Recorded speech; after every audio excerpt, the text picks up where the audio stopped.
আসসালামু আলাইকুম। সুখবর প্রতিবন্ধীদের জন্য সুদমুক্ত ঋণ দিবে সমাজসেবা অধিদপ্তর, জানুন বিস্তারিত। এদিকে আমি কি একজন প্রতিবন্ধী ব্যক্তি বা সুবর্ণ নাগরিক, অথবা আপনার পরিবারের কেউ কি প্রতিবন্ধী? আপনি কি ক্ষুদ্র ব্যবসা শুরু করে স্বাবলম্বী হতে চান কিন্তু টাকার অভাবে তা করতে পারছেন না? তাহলে আজকের এই লেখাটি আপনার জন্য একটি সুবর্ণ সুযোগ নিয়ে এসেছে। এদিকে বাংলাদেশে অনেক প্রতিবন্ধী ব্যক্তি এবং তাদের পরিবার ছোট ব্যবসা শুরু করতে চান, কিন্তু পুঁজির অভাবে তা সম্ভব হয় না। সমাজসেবা অধিদপ্তর বর্তমান প্রতিবন্ধী ও দগ্ধ ব্যক্তিদের জন্য বিনা সুদে ঋণ দেওয়ার একটি বিশেষ কর্মসূচি চালু করেছে। এই ঋণের মাধ্যমে তারা নিজেদের আর্থিকভাবে স্বাবলম্বী করতে পারেন। এই ব্লগে আমি বিস্তারিত জানাবো কে কিভাবে এই ঋণ পাবেন, কি কি শর্ত মানতে হবে, কিভাবে আবেদন করতে হবে এবং কিভাবে ঋণ পরিশোধ করতে হবে। এদিকে প্রতিবন্ধীদের জন্য সুদমুক্ত ঋণ কত টাকা পাওয়া যাবে? প্রতিবন্ধী ব্যক্তিদের বা তার পরিবারের কোনো সদস্য সর্বনিম্ন 5,000 টাকা থেকে সর্বোচ্চ 50,000 টাকা পর্যন্ত সুদমুক্ত ঋণ পেতে পারেন। যদি প্রথমবার ঋণ নিয়ে যথাযথভাবে পরিশোধ করা হয়, তাহলে পরবর্তীতে আরও একাধিকবার ঋণের জন্য আবেদন করা যাবে। এদিকে প্রতিবন্ধীদের জন্য সুদমুক্ত ঋণ পরিশোধ পদ্ধতি। এই ঋণ পরিশোধের ক্ষেত্রে 5% সার্ভিস চার্জ নির্ধারণ করা হয়েছে। ঋণ গ্রহীতা 20টি কিস্তিতে সমপরিমাণ টাকা পরিশোধ করতে পারবেন। ঋণের মেয়াদ 1 বছর থেকে সর্বোচ্চ 2 বছর পর্যন্ত হতে পারে। যেমন, যদি আপনি 50,000 টাকা ঋণ নেন তাহলে 5% সার্ভিস চার্জ হবে। এদিকে 2,500 টাকা সার্ভিস চার্জ সহ মোট টাকা পরিশোধ করতে হবে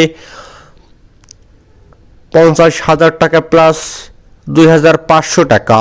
এদিকে এই টাকা 20 কিস্তিতে ভাগ হবে, অর্থাৎ প্রতি কিস্তিতে 2,625 টাকা দিতে হবে। প্রথম 2 মাস কোনো কিস্তি দিতে হবে না, এরপর প্রতি মাস নির্ধারিত কিস্তি পরিশোধ করতে হবে। এদিকে প্রতিবন্ধীদের জন্য সুদমুক্ত ঋণের টাকা কোনো কাজে ব্যবহার করা যাবে। এইদিকে এই ঋণ মূলত ক্ষুদ্র ব্যবসায়ীর জন্য দেওয়া হয়। আপনি যদি গরু পালনের জন্য ঋণ নেন তবে 2 বছর পর এককালীন ঋণ পরিশোধের সুযোগ পাবেন, তবে সেক্ষেত্রে উপজেলা কমিটির অনুমোদন লাগবে। এদিকে প্রতিবন্ধীদের জন্য সুদমুক্ত ঋণ নিতে কি কি কাগজপত্র লাগবে?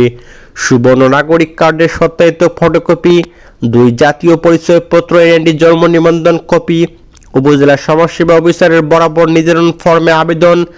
জামানত দরকার নেই, তবে একজন জামিনদার লাগবে, যেমন ইউনিয়ন পরিষদ চেয়ারম্যান, মেম্বার, অন্য কোনো গুরুত্বপূর্ণ ব্যক্তি। এদিকে প্রতিবন্ধীদের জন্য সুদমুক্ত ঋণ পাওয়ার যোগ্যতার শর্তাবলী। এই ঋণের জন্য আবেদন করতে হলে কিছু শর্ত মানতে হবে। আবেদনকারীকে সংশ্লিষ্ট উপজেলা বা পৌর এলাকার স্থায়ী বাসিন্দা হতে হবে। প্রতিবন্ধী ব্যক্তি বা তার পরিবারের বার্ষিক গড় আয় 1 লক্ষ টাকার বেশি হওয়া যাবে না। এদিকে নাম অগ্রাধিকার তালিকাভুক্ত হতে হবে। ঋণ গ্রহণের পর নির্ধারিত সময়ের মধ্যে কিস্তি পরিশোধ করতে হবে। এদিকে দারিদ্র্য সীমার নিচে বসবাসকারীরা ব্যক্তিরা অগ্রাধিকার পাবেন। কোথায় আবেদন করতে হবে? এদিকে যারা এই ঋণ নিতে চান তারা উপজেলা সমাজসেবা অফিসে নির্ধারণ আবেদন ফর্ম পূরণ করে জমা দিতে পারেন। এই ফর্ম উপজেলা সমাজসেবা কার্যালয়ে পাওয়া যাবে। এদিকে প্রতিবন্ধীদের জন্য সুদমুক্ত ঋণের আবেদন প্রক্রিয়া। প্রথমে সমাজসেবা অফিস থেকে নির্ধারণ ফর্ম পূরণ সংগ্রহ করতে হবে। প্রয়োজনীয় কাগজপত্র সহ ফর্ম পূরণ করে জমা দিন। সমাজসেবা অফিসার যাচাই বাছাই করবেন। এদিকে ইউনিয়ন সমাজকর্মী সুপারিশ করলে উপজেলা সমাজসেবা অফিসার আবেদনটি কমিটির কাছে পাঠাবেন। এদিকে কমিটির অনুমোদন দিলে নির্ধারণ পরিমাণ ঋণ অনুমোদন পাবে।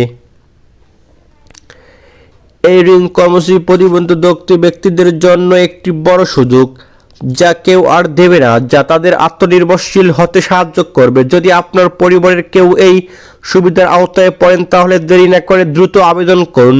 সঠিকভাবে ঋণ গ্রহণ পরিশোধ করলে ভবিষ্যতে আরও বেশি ঋণ পাওয়ার সুযোগ পাবেন। ধন্যবাদ সকলকে।